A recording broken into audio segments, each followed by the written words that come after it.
On to our next story now. The Nepalese government has decided to prorogue the parliament during the ongoing budget session, even as trouble mounts for Nepalese Prime Minister KP Sharma Oli, who is now said to be facing one of the toughest crises of his political career. According to reports, 30 of the 44 members of the Standing Committee are demanding for the resignation of Prime Minister Sharma Ali. All this just within a span of a fortnight of Prime Minister Sharma Ali having brought about a constitutional amendment redrawing the map of the country to include the Indian territories of Lipulekh, Limpiadura and Kalapani as Nepalese territories in an act which critics have described as cartographic expansion.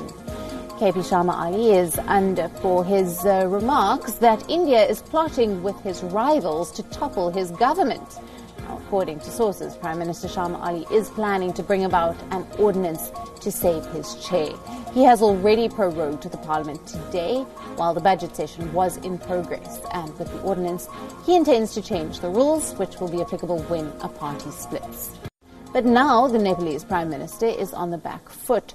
2 years ago, Prime Minister KP Sharma Ali had joined hands with former Prime Minister Prachanda to form a unity government. The two rivals had struck an agreement that they would occupy the post of the Prime Minister in turns. But 6 months ago, Prachanda had made a statement that he had agreed to let KP Sharma Ali continue as the Prime Minister for the complete tenure of 5 years.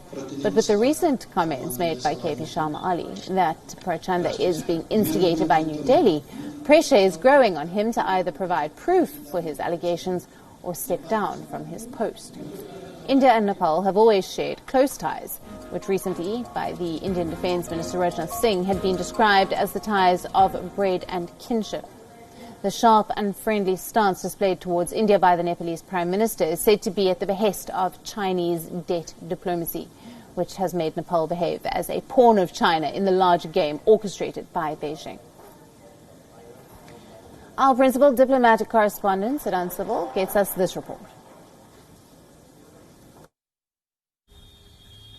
Lot of fast-paced developments in Kathmandu. The Nepali cabinet, led by the Nepali Prime Minister KP Sharma Oli, has asked the president of the country to prorogue the parliament. That means that the Nepali Prime Minister will not have to face the Nepali parliament when it comes to no confidence motion. Also, he can bring in ordinances.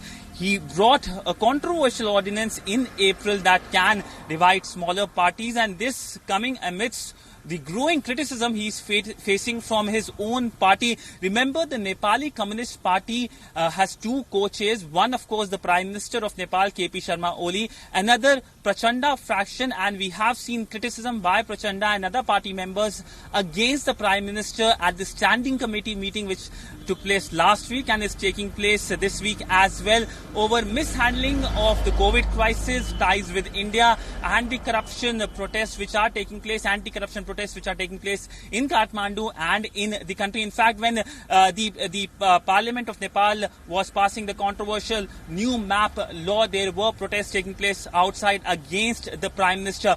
How does India fit in? Well, we know that the Nepali Prime Minister has been playing the nationalism card by deflecting attention to India, creating artificial controversies, and it seems now he's running out of that, and with the growing pressure inside the party and in the country, he is facing a lot of problems now, and this political development today of proroguing the parliament is outcome of this entire crisis, so that he can save his chair as the Prime Minister. In fact, on Sunday he said that India wants to topple him, and immediately on Monday there was criticism in his own party.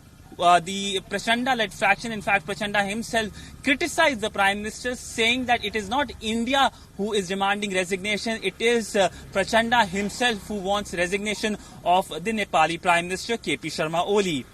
With video journalist Kapil, Siddhant Sibal for WION in New Delhi.